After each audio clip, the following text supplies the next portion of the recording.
Hello everyone, welcome to my new blog. তো সারা রাত না ঘুমিয়ে সকাল 5টার দিকে ঘুমিয়ে আমি দুপুর 1টার সময় ঘুম থেকে উঠেই কোনো রকমে একটু রেডি হয়ে গেলাম। অনেক তাড়াহুড়ো করে রেডি হয়েছি কজ বেবি অনেক কান্না করছিল। আমি জাস্ট ফেসে একটু সানস্ক্রিম, একটু লিপস্টিক আর একটু পাউডার লাগিয়ে বের হয়ে গেলাম। অ্যাকচুয়ালি আমার বেবি একটু সিক, দ্যাটস ওয়াই আমরা একটু হসপিটালের দিকে যাচ্ছি। তো বাসা থেকে বের হয়ে আমাদের পাশের বাসার দিদিমার সাথে দেখা হয়ে গেল। উনি অনেক ফানি, অনেক মজা করে, অনেক মজার মজার কথা বলে। ওনার সাথে থাকলে হাসতে হাসতে পেট ব্যথা হয়ে যায়। তো আমাদের গাড়ি এসে দাঁড়িয়ে ছিল। অ্যাকচুয়ালি আমাদের বাসার গলিটা একটু চিপা, দ্যাটস ওয়াই গাড়ির ভেতরে ঢুকে না। ইনশাল্লাহ ভেরি সুন রাস্তাটা ঠিক হয়ে যাবে, তারপর আমাদের বাসার ভেতর থেকে আমরা গাড়িতে উঠতে পারবো। তারপর আর কি, সে খুবই মজা করে আমাদের সাথে, তার মেয়ের সাথে। সেও অনেক হাসায় আমাদের, আমিও অনেক হাসাই। অ্যাকচুয়ালি আমরা তিনজনই অনেক ফানি, একসাথে থাকলে আমাদের হাসতে হাসতে পেট ব্যথা হয়ে যায়। তারপর আবহাওয়া এতই খারাপ ছিল, এত ঠান্ডা ছিল। এটা রূপসা ব্রিজের ভিউ, আর এখানে কুয়াশাতে পুরো সবকিছু অন্ধকার হয়েছিল, কিছুই ভালো মতো দেখা যাচ্ছিল না। তারপর সিটি মেডিকেল হসপিটালে চলে গেলাম। অ্যাকচুয়ালি আমার বেবির বার্থ এখানে হয়েছিল, আর বার্থডে থেকেই আমি ডক্টর শাহানা ফেরদাউসকে দেখাই আমার মেয়েকে 3 to 4 months পর পর। তো আজকে ওর একটু ঠান্ডা লেগেছিল, তাই চলে গিয়েছিলাম। আর ওখানে গেলে ওখানের ক্যান্টিনের খাবার তো মিস করাই যাবে না। এত মজার খাবার, ওখানের ক্যান্টিনের খাবার আমি কখনোই মিস করি না। যারা খেয়েছেন তারা ভালো মতোই জানবেন, অনেক অনেক অনেক মজা। তো খাওয়া দাওয়া শেষ করে আমরা আবার চলে গেলাম লাঞ্চ করার জন্য। অ্যাকচুয়ালি এটা আমাদের ব্রেকফাস্ট ছিল, কজ বাসা থেকে না খেয়ে বের হয়ে গিয়েছিলাম।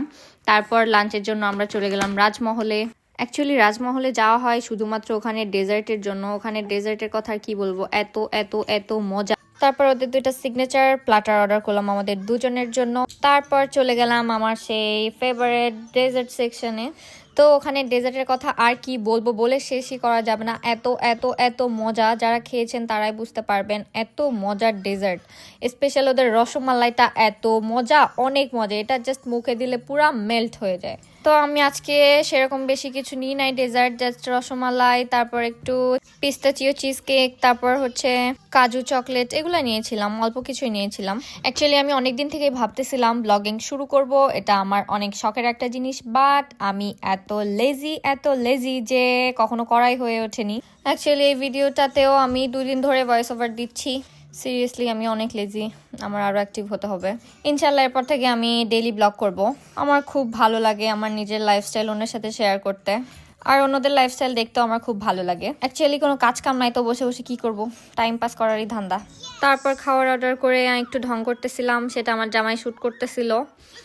তারপর ওদের জুস সেকশন থেকে আমি একটা জুস নিলাম, আমি ব্লুবেরি জুসটা নিয়েছিলাম। তো ওটা মোটামুটি ভালোই ছিল, ওটাই আমি গাড়িতে বসে বসে খাচ্ছিলাম, ব্রেস্ট ফিড করতেছিলাম বেবিকে। অ্যাকচুয়ালি আমি আর বেবি দুজনে মিলে সময় কাটাচ্ছিলাম।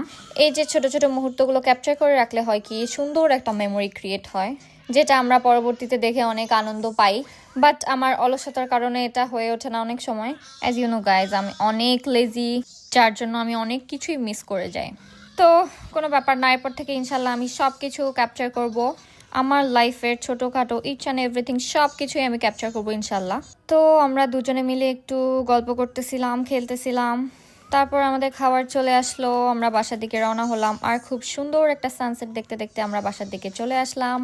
আমি বাগেরহাট ট্রাম্পালের মেয়ে, আর আমার এখানে গ্রামে থাকতেই অনেক ভালো লাগে। আমার শহরের ধুলাবালি গাছপালাহীন জায়গা আমার একদমই পছন্দ না। গ্রামে এত সুন্দর এনভায়রনমেন্ট, আমার এটা খুবই ভালো লাগে, খুবই এনজয় করি আমি গ্রামের লাইফটা। আমার এখানেই জন্ম, এখানের রাস্তাঘাট, এখানে সবকিছুই আমার অনেক চেনা আর খুবই আপন লাগে। আলহামদুলিল্লাহ, আমি লাইফে যা কিছু পেয়েছি, যা কিছু উপভোগ করছি, তার জন্য আমি অনেক অনেক হ্যাপি, অনেক শুকরিয়া আল্লাহর কাছে যে আমাকে এত সুন্দর ব্লেসিং লাইফ দেওয়ার জন্য। আমার খুবই ছোট্ট একটা ফ্যামিলি, আমি, আমার শাশুড়ি, আমার জামাই, আমার ভাসুর, আমার বেবি। তো আমরা কয়েকজন মিলে অনেক ভালো আছি আলহামদুলিল্লাহ। সবাই আমাদের জন্য দোয়া করবেন, আমাদের এই ছোট্ট ফ্যামিলির জন্য। আল্লাহর কাছে একটাই চাওয়া, মৃত্যুর আগ পর্যন্ত এভাবে আমরা সবাই মিলে মিশে সুখে শান্তিতে থাকতে চাই। খুলনা থেকে আমাদের বাসায় আসতে হাফ অ্যান আওয়ার টাইম লাগে, তো আমরা বাসায় চলে আসলাম। আর আমাদের বাসার গেটের এই অবস্থা দেখে কেউ মাইন্ড করবেন না প্লিজ। ভেরি সুন আমাদের গেট, আমাদের বাসার পরিবেশ সবকিছুই চেঞ্জ হয়ে যাবে ইনশাল্লাহ। অ্যাকচুয়ালি জমিটা কেনার পরেই আমাদের বাড়িটা করা হয়েছে, তো ভালো মতো এখনো কোনো কিছু ডেকোরেশন করা হয় নাই। তো এটা হচ্ছে আমাদের বাড়ির ভিউ। আমাদের বাড়িতে মোটামুটি ভালোই জায়গা আছে, তো এখানে আমার অনেক কিছু করার ইচ্ছা আছে, অনেক প্লান্টেশন করার ইচ্ছা আছে। এখানে আমি ইনশাল্লাহ আস্তে আস্তে খুব ভালো মতো ডেকোরেশন করে ফেলবো। তো এটা হচ্ছে আমাদের বাসায় 2টা কুকুর থাকে, ওরা দুজনে বসে সারা দিন রাত পাহারা দেয় আমাদের বাসা। অ্যাকচুয়ালি আজকে আমাদের বাসায় কেউ নাই, দ্যাটস ওয়াই আমার জামাইয়ের অনেক কষ্ট হচ্ছে, সে অনেক কষ্ট করে এগুলা ক্যারি করতেছে। তো আমাদের বাসাটা ভালো মতো কমপ্লিট হয় নাই, ডেকোরেশনও ভালো মতো করা হয় নাই, কয়েকটা ফ্ল্যাট জাস্ট ভাড়া দেওয়া হয়েছে। আর 3rd ফ্লোরে আমরা থাকি। ইনশাল্লাহ ভেরি সুন আমাদের ফ্ল্যাটেরও ডেকোরেশন ভালো মতো হয়ে যাবে, তারপর আমি আমার হোম ট্যুর দিব ইনশাল্লাহ।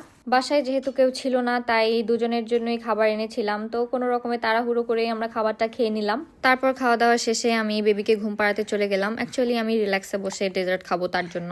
এখন বাংলাদেশের ওয়েদার 14 ডিগ্রি, তো এটুকু ঠান্ডাতে আমরা বাঙালিরা পাগল হয়ে যাচ্ছি। তো রুম হিটার ছাড়া বাঁচা খুবই কষ্টকর হয়ে গেছে। আমি 24 আওয়ারই রুম হিটার ছেড়ে থাকি বাসায় থাকলে। তো ঘুম পাড়ানোর পর আমি চলে গেলাম মজা করে আমার ডেজার্ট এনজয় করতে। এই ডেজার্টের কথা কি বলবো, এটা বলে বোঝানোর মতো না, এত মজা, এটা মুখে দিলে পুরো মেল্ট হয়ে যায়। সত্যি রসমালাইটা অনেক অনেক অনেক মজা। অ্যাকচুয়ালি আমি এরকম ধরনের ডেজার্টই পছন্দ করি। এটা খুব বেশি কড়া মিষ্টি না, আবার অনেক কম মিষ্টিও না, এটা খুবই ব্যালেন্সড একটা ডেজার্ট। কেউ যদি প্রথমবার খায় এটা পাগল হয়ে যাবে, সিরিয়াসলি ফ্যান হয়ে যাবে এটার। আমি বা আমার জামাই আমরা খুলনা গেলে কখনোই এই ডেজার্টটা মিস করি না, এটা আমাদের খুবই পছন্দের ডেজার্ট। তো মিষ্টি খাওয়া শেষ করে আমি এরপর পিস্তাচিও চিজ কেকটা ট্রাই করলাম, তো এটাও খুবই মজার ছিল, এটা আমার কাছে খুবই ভালো লেগেছিল। তারপর আমি বসে বসে খুবই মজা করে আমার ডেজার্ট এনজয় করছিলাম। আর সবাই প্লিজ আমার চেহারাটা ইগনোর করবেন, কজ বেবি সিক থাকলে স্কিন কেয়ার করতে, ঠিকমতো ঘুমাতে, কিছুই করতে ভালো লাগে না। আর এমনিতেই আমি এত অলস, কোনো এক্সকিউজ পাইলে তো আর কথাই নাই। তো এটা ছিল আমার মিনি ব্লগ। আমি যদি কিছু ভুল করে থাকি আই এম ভেরি সরি। আর কারো যদি ভিডিও ভালো না লাগে তো ইগনোর করবেন। Bye for now.